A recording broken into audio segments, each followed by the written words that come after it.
Welcome everyone to another episode of Industry Disruptors, and it is part 2 of the Harsh Truths.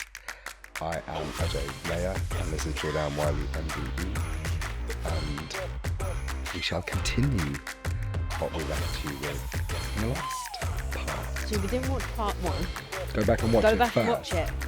You won't know what we're talking about. Absolutely. So I have my my trusty notes. Got my here. notes. And we left part 1 with the most disgusting surveyor I think I've ever come across in my entire life. Yeah. Now here's the thing. I've thought about this quite a lot. Is it slander if it's true? No, not if it's true. I've seen the evidence. I read all the reports. With popcorn. So it can only be assumed that this specific surveyor was, or had a personal vendetta against a client. It felt that way. Yeah, had a personal vendetta against a client. So, in short, it's an 8-bed HMO. The valuation is instructed through the surveyor, through a panel. And just for now, just in case, I'm going to keep the names out of it. Rhymes with... Yeah, right. What was it? 𝗵𝗵𝗆𝗆𝗆𝗆𝗆, whatever. You didn't get it? I didn't, no. Wasted. I know. Anyway, so the valuation is instructed. The surveyor goes out. They've obviously been given the details of what we believe the property to be worth and a description of the property, which is an 8-bed HMO.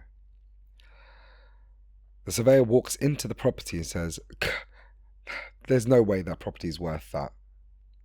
First words, not hello, not anything. There's no way the property's worth that. These HMOs, no. And the client says, you haven't even seen it yet. You haven't even looked around. And didn't care. Anyway, walks around, does all the rest of it. Client hands him the HMO license because he asked for it. Gets the license. Asked if planning was in place. Said, yeah, planning's in place. Had the planning documents of planning being granted. Okay, thank you very much. And then he's on his way. Comes back with a valuation £200,000 less than what the property's actually worth. And so we were looking for £650,000. We would have taken 600 because obviously surveyors downvalue everything. Yeah. But £650,000 was quite an accurate assessment of what the property would be. So the valuation report comes back at £450,000. The valuation, then the valuer proceeds to say, I believe this to be a 7-bed HMO, even though there are 8 bedrooms. Even though the council have the license literally says the HMO license. The valuer also says, I have not been given the HMO license, even though it was handed to them at the property on the day. The valuer then states they don't believe that the property is a sizable condition to be an 8-bed HMO, therefore they're valuing it as a 7-bed HMO. Even though the environmental officer has signed off, building control have signed off, the HMO officer has signed off, planning was granted for an 8-bed HMO, right? It's been signed off by Ipswich Council, and the surveyor still says no. So we've given the surveyor all the evidence. We said, look, this is not right. This is the deal. Anyway, we decide to delve into this report like fully. There are like over 50 pages. On one of the pages, the valuer then proceeds to say, if this were an 8-bed HMO, I would give it a value of £600,000. And here is my calculation to give you that £600,000. Mm-hmm. So we're like, okay, it is an 8-bed HMO, so really he should have just put £600,000 as the value. Mm-hmm. So we go back and we say, well then put £600,000 for 8-bed HMO. Like officially. Yeah. And he was like, no, it's a 7-bed. So we then go to the lender. I'm going to die now. In case you didn't realise, I'm under the weather. So we go back to we go to the lender and we explain the situation to the lender. We show the lender the report, and the lender's like, do you know what? That's a bit unfair. I've seen all the evidence. I'm okay with it. So they go back to the valuer themselves. Gosh, it's starting. Okay, hun. No. And they said to the valuer, Mr. Valuer, can you please put, under where you have put market value, under the special assumption this property was an 8-bed HMO, and put the value of the 600 next to it.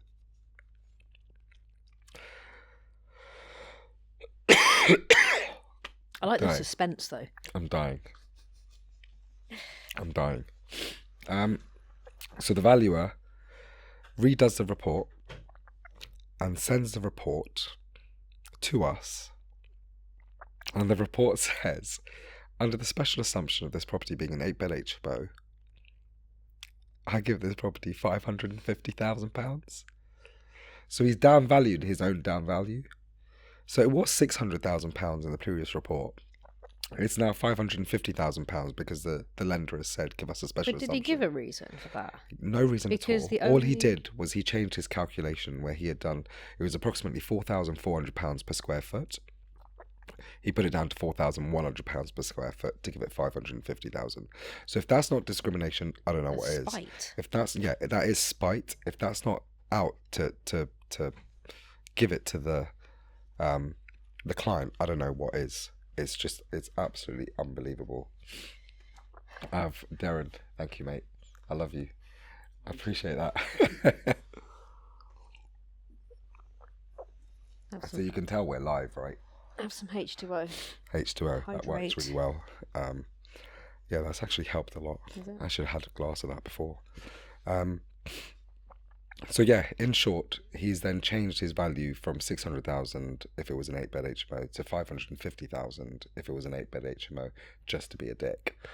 But this is how much power they hold, though. Yeah, but when we challenged that, we then got told, the client decided to write directly to the surveying firm, wrote to Rix, and also is now taking them to court. And this has all happened. I don't blame him. This has all happened within the last couple of weeks. I think the report initially came back in December. We challenged it. We finally got something back in January. And then at the end of last month, they came back and did this. Yeah.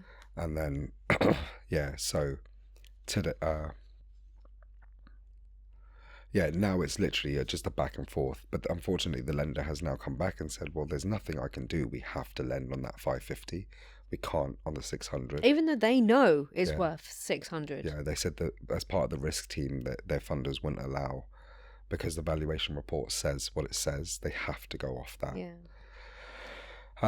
So yeah, that's just how disgusting surveyors can be. And that's just one example. I have, I don't know, probably about 100 situations a year where surveyors behave in this manner.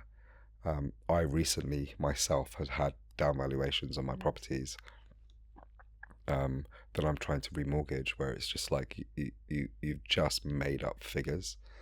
But that's like when I had that HMO commercial valuation on that 7-bed HMO, and it came back at 225, I think it was, or 245, and then I went to a different lender and I got 450. Yeah.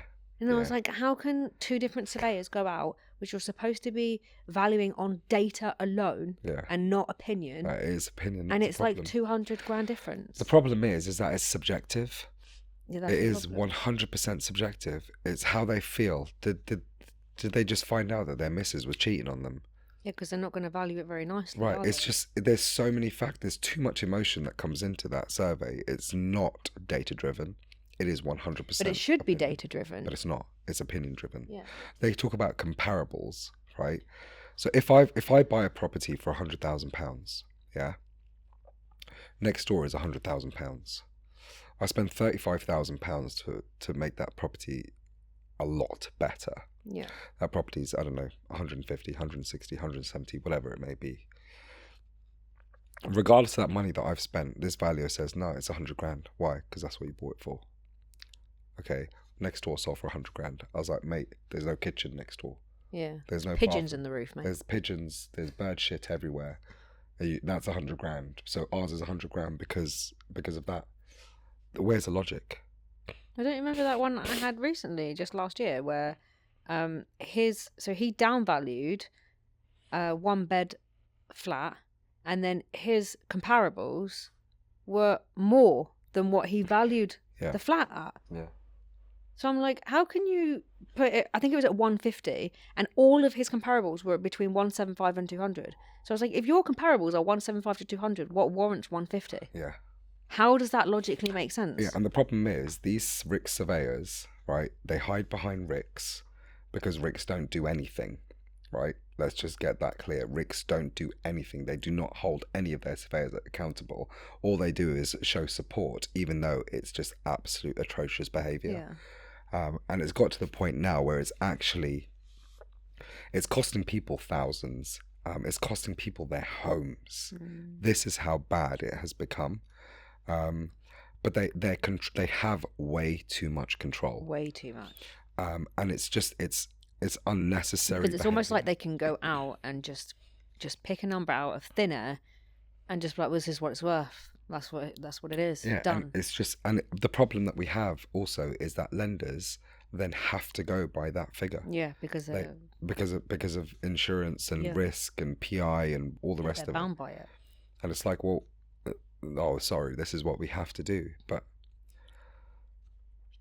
there's no, like, it's atrocious behavior. It is disgusting behavior. These surveyors should not have this kind of control. They should not have the ability to actually go out and do what they do. And here's the thing, it's not even my deals. These are my clients' deals. Yeah. This is how upset and angry I get about my clients' deals going this way. Do you know what I mean? It's just, and then some clients, they don't even give a shit. They just like treat you like shit. And it's our fault because I went out and valued the property. Yeah, absolutely. And it's just, you know what? It just becomes really, really tiresome. It really does become tiresome. And you get to the point where it's just like, I just can't be arsed with you. Yeah. Just cannot be arsed with you. Forget about being, your advisor anymore. I don't want to talk to you anymore because you're just like a horrible person, really. Yeah. But yeah, I mean, the amount of cases where I've had surveyors just be, and the problem is their arrogance and stubbornness is where you show them evidence. I once had 18 comparables. Yeah, I know. So we had a case where 18, the value was obviously downvalued it because that's all they do in life. They downvalued the property and they're given their comparables. Their comparables were over a year old, about 3/4 of a mile away from the property. We gave them 18 comparables within 1/4 of a mile within 3.5 months, and they still said no. Yeah, but I don't know how that can be justified. Because they don't want to be told that they're wrong. Yeah. So they're either lazy in the first instance and they've not done the research properly, or they're just a dick, which a lot of the times they are just a dick. They are. Because I've seen the way they behave. Yeah, the way they talk to people. They come in, they're so condescending, they're so rude and obnoxious. And, ultimately, people are so proud of what they've done in this property. Like, obviously, we talk about it all the time, how the disgusting humans out there who hate on every single landlord in the world because every landlord's a dickhead and every landlord's a slum landlord when they're not. They are not a slum landlord, right? There are some dickheads out there, yes, but not everyone. But anyway, those who are not, go out there. These disgusting houses, the way they've been left, the way they've been treated, they get them. They spend tens and hundreds of thousands getting them up to scratch for people to live in, for there to be homes in this country, because there's such a shortage of homes, and this ridiculous Labour government reckon they're going to build X amount of homes. They won't even reach 1/4 of their target because they don't understand what is the problem in this country. They think by hating on landlords and destroying landlords' possibilities and charging landlords more to do it. It's like, all right, well, mate, if the landlords left the market, you're going to have millions of homeless people. It's as simple as that. You just live on the street. I don't give a shit. Just live on the street and be a dick. Because if you're going to treat landlords like that, they spend hundreds of thousands on these properties to make them nice for people to live in, homes to live in.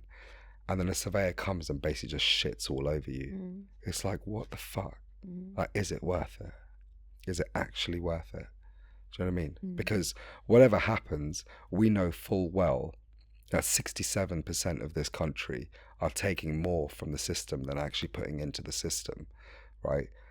Most of the top 1% are just like, oh, we're out. They're out, mate. Yeah, they're gone, right? They're gone. I don't blame them. All that tax money that's not now coming into this government to fund this 67% who can't be fucked to go out there and do anything with their life and get work. It's just like, the cycle is vicious and it's just going to continue. Yet the government like, oh, they have to own their own home. Bitch, they can't even afford to fucking buy a piece of bread. And you want them to buy their own home. Yeah. So all they're going to do is they're going to be homeless. And that is on the government, right?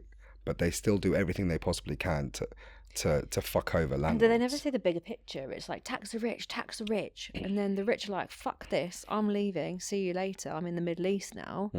And then who do you think is going to fork out for the tax that's now not being paid?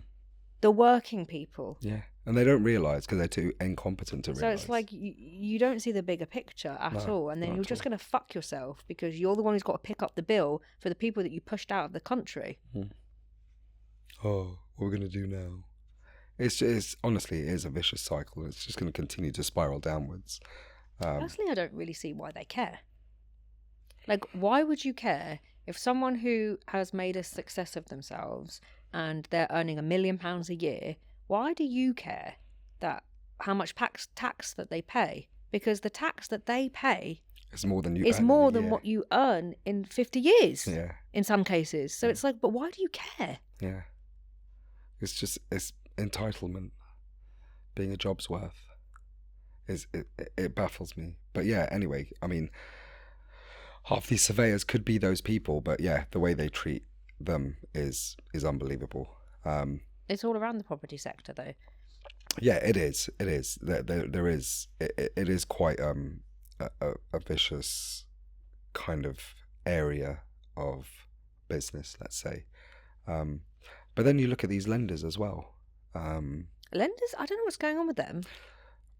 It's baffling. I don't know if it's the lack of education of underwriters or if it's the sheer incompetence of younger people nowadays. I think it's both, because like the new generation of people, yeah, I don't even have words for it. Like, what happened? What did we fucked up somewhere? Because like we're millennials, right? Everyone after us, after COVID, it like killed people's brain cells or something, because the world has gone insane. Everyone wants to work from home. No one wants to go to the office and actually do the job that they're paid for. And it's just But then they want to be paid even more. But they want to be paid even like... And this has happened in lenders because underwriters are working from home. Yeah. And they can't just be like, oh, Bob, can you tell me what this is? Who's sitting next to me at the desk. Yeah. And you're not in a productive environment where you're bouncing off other people in your focus. No. Old Jane Doe is at home watching Netflix, doing her washing, feeding a cat, and answering you on Teams. Like, it just doesn't work. It's become preposterous because some of the conversations I'm having with some underwriters, of course not all, right? No, there's some good ones out there. There's never, everything that we discuss here is never a blanket all. We're talking about specifics. We're talking about certain people. We're talking about a number of people. As in, it happens too often than it should. It does happen too often. But also, it's like I find like when underwriters are trying to be condescending, and it's like, who is it that you think you're talking to? Who is it? Oh, I feel like what's his name? Walter White. Great scene. Who's Walter White? Breaking Bad. Come on. I haven't watched Breaking Bad. Oh my God. Who is it that you think you see? Is that what he says? Who is it you think you're talking to? Is he American? A guy gets shot. You think that of me? No. I am the one who knocks. Anyway. Okay. I digress. I love that scene. But yeah, I wonder to these underwriters, I'm just like, who are you speaking to? Who do you have in your brain? What is the picture you have in your brain when you ask me this question or when you talk to me in this certain way? But I think from underwriters as well, are like, we are really good. No, right? I'll tell you what it is. We're an intermediary, right? Our partnership belongs with the lender. Yeah. Right? We are on the panel of that lender. Yeah. Therefore, it is a partnership. So we work together to achieve the same outcome for the lender. Yeah. For the client. Yes. Yet there is no partnership. They're accusatory. Yeah. They make out that we're lying. Yes. And the problem is, because there are advisors out there who do the lying, who make up the shit, who are fraudulent. Yeah. They give... Or they just don't know what they're doing. There's about 5% of advisors in the UK who are very fucking good at what they do. Yeah. And obviously we know a lot of them, and we're friends with in this space we're talking about. We're not talking about solely like residential advice. Yeah, property investment. Yeah. And we know a lot of them, and we hang out with a lot of them, and we have the same discussions. Yeah, we bounce off each other. And not only that, we go through the same experiences. Yeah, right. And it always comes down to the fact that it's like almost like ingrained in that underwriter's head that every advisor is fraudulent, every advisor is lying, every advisor is full of shit. Mm-hmm. And it's like, hang on a second, like have you not gathered by the back and forth so far that there is actually some competence here, and that there is actual truth here? Don't you remember that lender just recently who I went to the title split thing? Oh yeah, bear in mind, I do title splits in my sleep, literally, right? What? I went to him and said, "Could you do terms on this case? This title split is really simple, right?" And he came back to me with like a fucking novel of how to do title splits, how they're done in legals, and he basically invented them. I was like, mate, don't talk to me with your shit, right? Because I do this in my sleep. I don't need to be told how to do title splits. I just want you to issue terms. Yeah. And he wasn't having any of it. Just kept giving me all this shit. I don't know if it was because I was a woman. Maybe you should. But you told him to do one, right? Yeah, I did. And then he like tried to backtrack and apologise. Yeah, begging me for business. No. I was like, well, don't treat me like a 5-year-old then. Yeah, it's just a fucking twat. I hate people like that. Like, I really do. It's like what we do with clients, probably 100% of the time, is talk them through it, educate them, help them, right? If we're doing that for clients, we're the advisor for the client. Yeah. We don't need to be advised. Do you know what I mean? It's like, hang on a second. I'm a qualified advisor. This is what I do every day. Why are you advising me on what I'm advising on? I've asked, just give me what I've asked for. Yeah. Here's the terms I want. I know you can do it. I know it's in your criteria. That's why I'm giving it to you. So just give me what I want. It's bizarre. It really is bizarre. And it's almost like the world has gone backwards. Yeah, it has. Like the competence has gone backwards. The intelligence has gone backwards. It's like, you know, if I look at 2015, 2016, 2017, when I was doing quite a lot, but it was, I don't think I ever came across such stupidity as I am now, or such discriminatory behaviour. Yeah, there's a lot of it out there. Right? And I just don't understand it. I don't understand it. When I first started as an advisor in 2006, 7, 6, this kind of shit didn't exist. The relationship between lender and advisor was phenomenal. Like, you know, it's like 𝗬𝗪. What a great guy, you know? Yeah. He's getting deals done to me outside of hours. Yeah, but he's a great guy, right? He works at a lender, and obviously we had him on the show a few episodes ago. But what a phenomenal guy! You know, that kind of relationship where you have, that's the kind of relationship that you want to have with your lenders, with the banks that you're an intermediary for, because we both have the same goal, and that is for the client to get the deal done, or for the client to get the finance done. Yeah.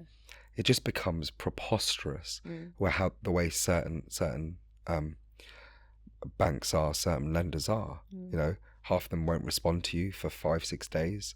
Half of them won't respond to you ever. When they do respond, it's something that you've already given them. And then they'll send you an email. Oh, can you vote for me because I'm up for an award? Fuck off, mate. Like, you know how many you're of those a I dickhead. delete?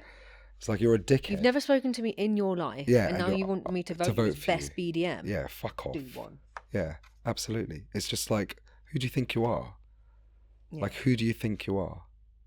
I don't know. Like, to put it straight, and I'll say it very fucking bluntly, all I give a shit about is my client. I care about no one else, right? I care about no one else.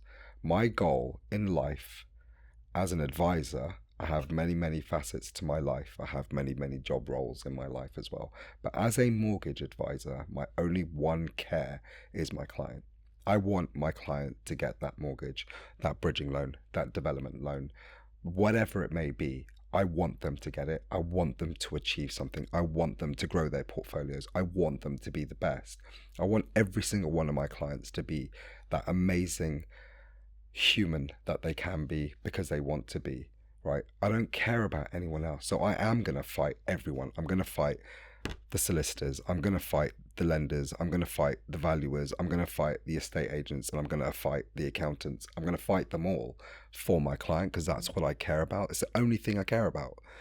So if you're a client, you understand that, and don't add to the crap that we have to do by giving us more crap. Yeah, it's like, you know, you say what the fuck you want about me behind my back. I don't give a shit. That's not my problem. It's your problem, right?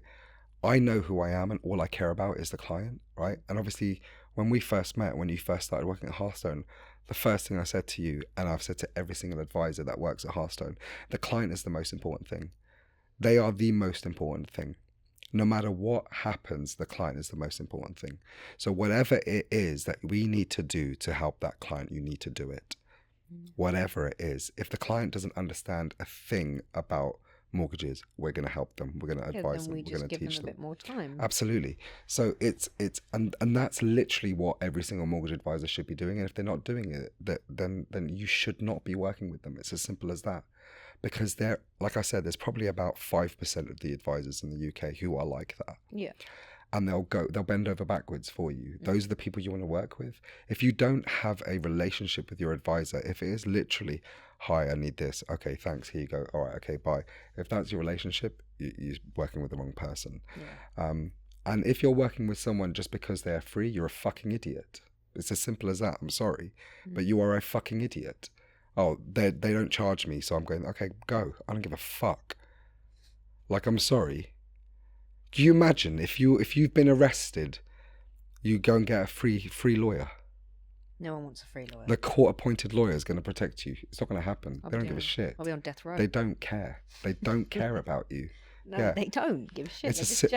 It's just like, it's unbelievable, right? The thought process of what they go through, like it baffles me. Because people think that, oh, if it's cheap, then I'm saving money and then all of this, but actually you're not. It's going to cost because you you're they're probably getting you the wrong deals in the first place, so you got the wrong interest rates, right? They probably haven't been creative on the bridge because they haven't got the knowledge.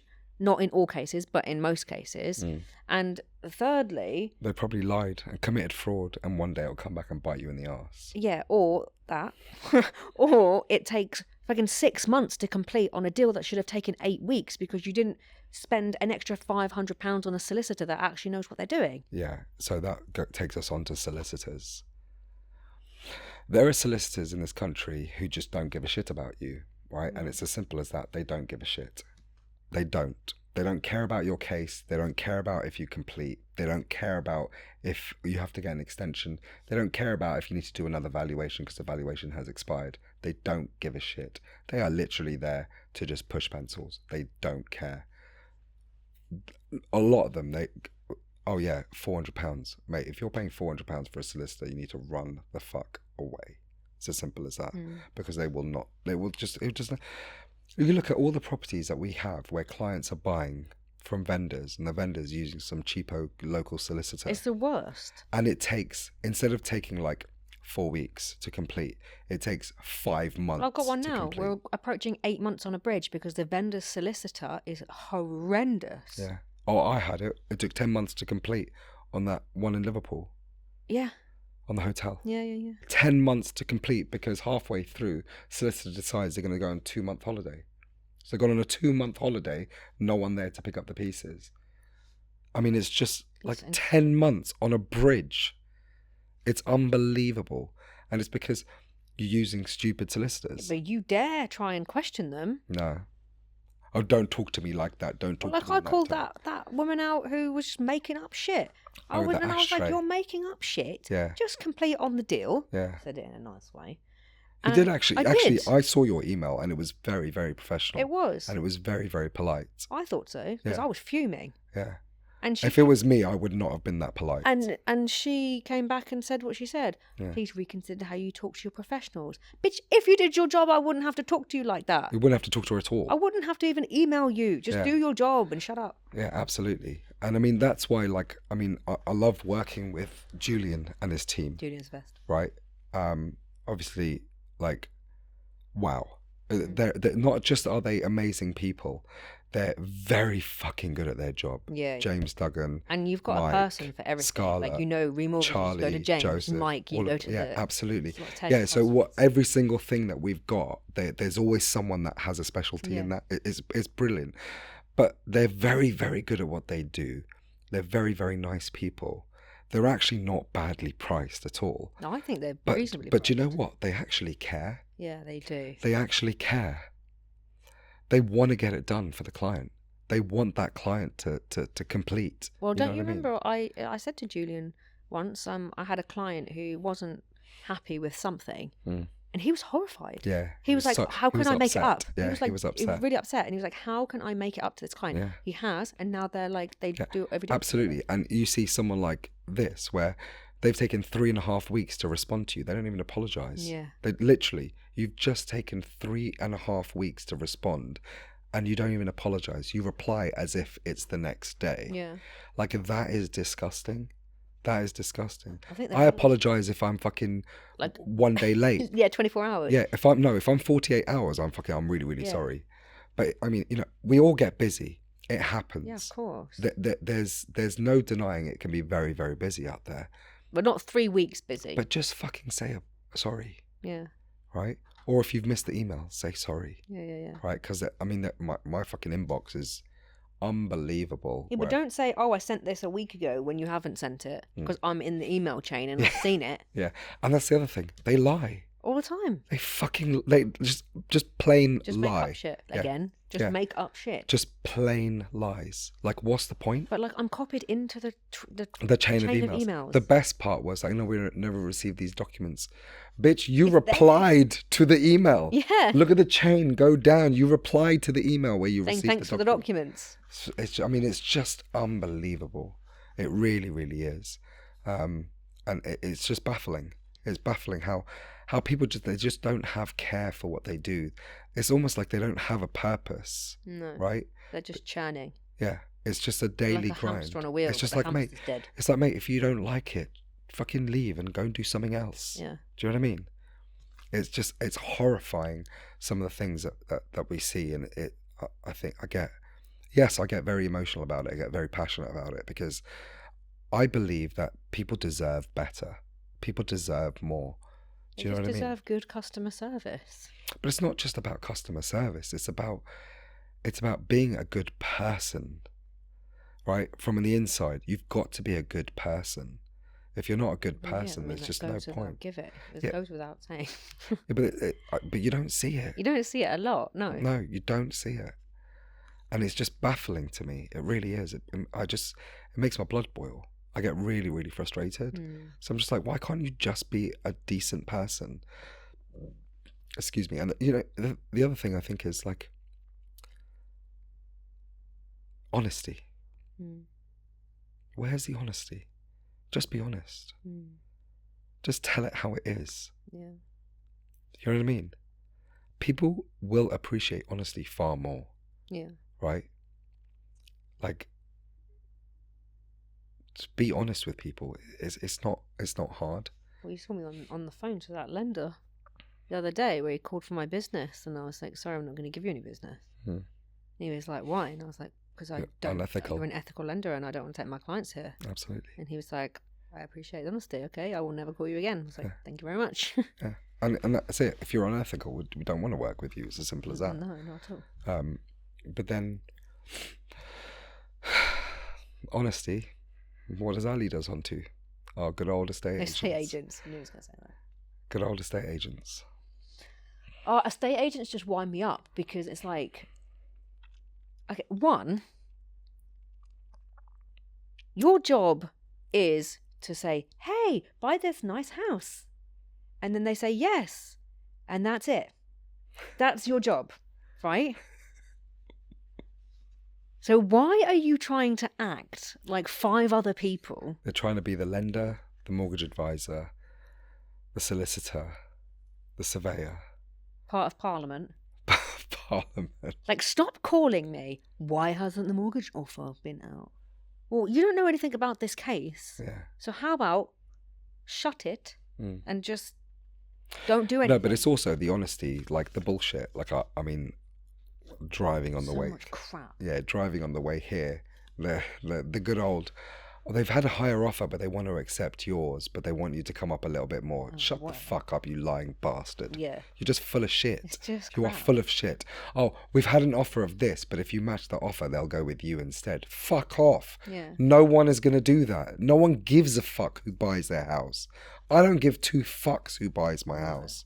I don't care. Oh, they love Whoever you. gives me more money is going to get it. It's as I'm simple never as going to that. see this person in my life. Yeah, I don't care. I've got no attachment to this human that is buying my house. I give not one fuck. No one gives a fuck. No. Right? No one cares.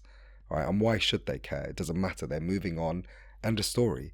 But you actually have the nerve to say they've had a higher offer, but they're going to accept yours. No one in the world is going to accept a lower offer. It's not going to happen. No. It's not going to happen. Why would you? If you've got 2 offers on the table, it's not going to happen. You take the high- Oh, they can proceed quicker. Fuck off. Everyone proceeds the same exact speed because the fucking solicitors dictate the speed. Yeah.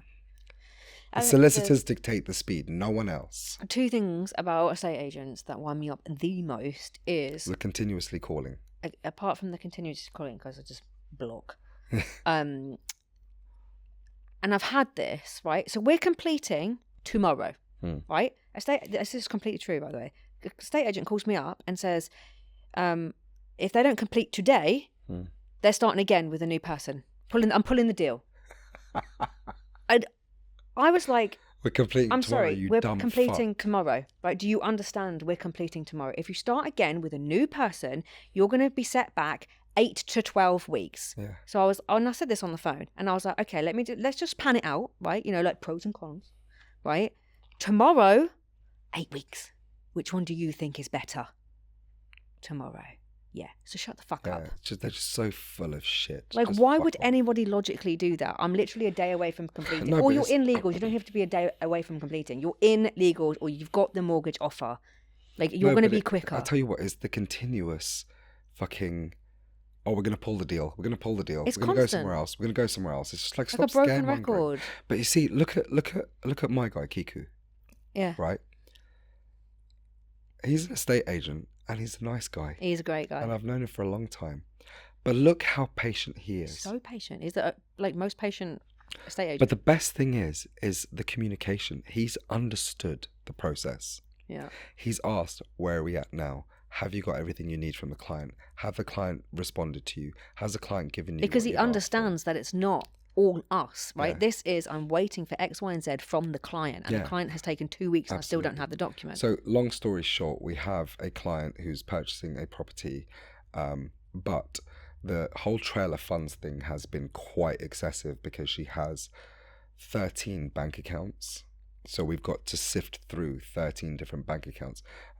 And it's and like, foreign money. yeah, it's different ISAs, investment accounts, savings accounts, personal accounts of her and her husband. And then also a very small gift. I think not even 10% of the deposit is a gift. So a very small gift from mother abroad. So there's a lot to go through, and the lender's very, very specific in making sure they see trail of funds. So it's not been the easiest. It's been a very difficult process, but I think we're almost there. But I mean, it's just great. I mean, he called me today. We're having a good chat and all the rest of it. And then he's like, I goes, oh, so what do you think? Where do you think we're at? Do you think we'll get the offer? I said, to be honest, we'll get the offer. But the time it's taking is because of everything that they're asking for, because of the sheer volume of documents. He's a rare gem, because you really don't get those. Yeah. So there are a few rare gems like that, but on the whole, they're just fucking idiots. My second point, right? Two. And this is kind of a tip, right? So if you're an estate agent, you're going to hate this, right? But it's so true. If you're going to an estate agent to make an offer on a property and they want you to use their in-house broker, right? Absolutely do not, under any circumstance, because you know why they want to use that broker, to see how much you can afford. So that if you want to try and offer 20 grand below the asking price because there's fucking pigeons in the roof, they're going to be like, well, I know that you can afford this. Yeah. That's where they get you. So don't do that. Not only that, they get a kickback from that broker. And they get a kickback. And if we're being really honest, that broker's probably going to take you to TMW. In all circumstances. Yeah. For a buy-to-let. I don't think I've ever seen someone not take them to TMW. No, I think every single estate agent advisor that I've come across has always only gone to TMW. For buy-to-lets, yeah. For buy-to-lets, for limited company buy-to-lets especially. Yeah. There are over 300 lenders in this country. They just, if they don't understand the case, they're just like, they're going to get declined. So I've had a lot of clients come to me say, "Oh, I went to this lender, I got declined." I was like, "Yeah, obviously, because they don't do this, I would never take you there." No, but like the circumstance, right? Yeah, they don't find out the circumstance of that client. No. Yeah, if you're not eligible for that lender, we're not going to suggest that lender. It's just why I always hate it when people start questioning, right? It's like, "Oh, why can't we do this? Why can't we do that?" So, because they don't do that. If they did that, do you not think I would give you that option? Well, the worst is when they screenshot. I've seen Martin Lewis say that I can get a limited company buy-to-let from TSB. You're like, bitch, TSB don't even do limited company buy-to-let. Martin Lewis is another story. The guy's not even got a fucking qualification in the mortgage world, yet he fucking thinks he can give mortgage advice. But yeah, we had a client who was basically at a shrine of him. Yeah, but then very, very quickly... She very quickly realised that you were shit. She was actually really sweet. Yeah, she was really sweet. She was really, really sweet. And we got them the mortgage. And then she realised very, very quickly, oh, fuck yeah, that guy is completely wrong. Yeah. But yeah, I mean, there's so much. Accountants, finally. Accountants.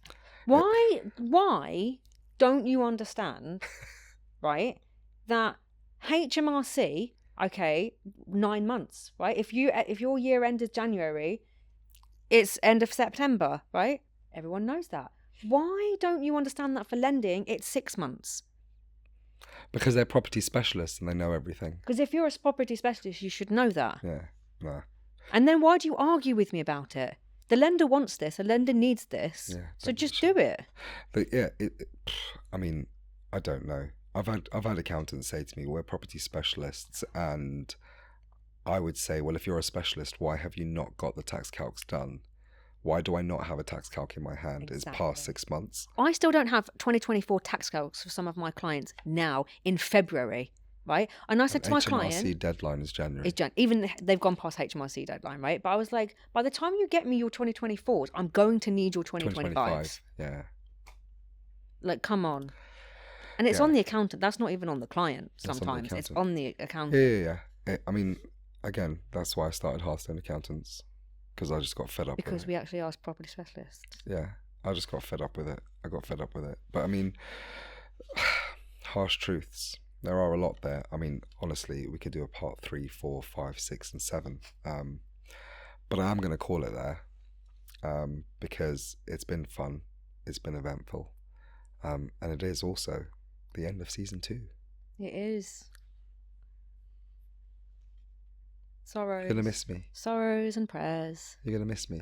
I see you every day. Oh, yeah. Well, from a podcast point of view. Yeah. We're back for season 3. Thanks for listening. We hope that these episodes give you an insight into what is the property world, what is mortgages, what is finance within the property world, and all the other facets that come with it. Obviously, part 2 of the harsh truths. I got a little bit emotional, got a little bit aggressive. But honestly, like, people need to understand. People need to hear it. And if you're too much of a dick to not want to hear the truth, then it is what it is. But ultimately, the truth is what the truth is. And there's so much horrendous behavior out there that needs to be addressed. And it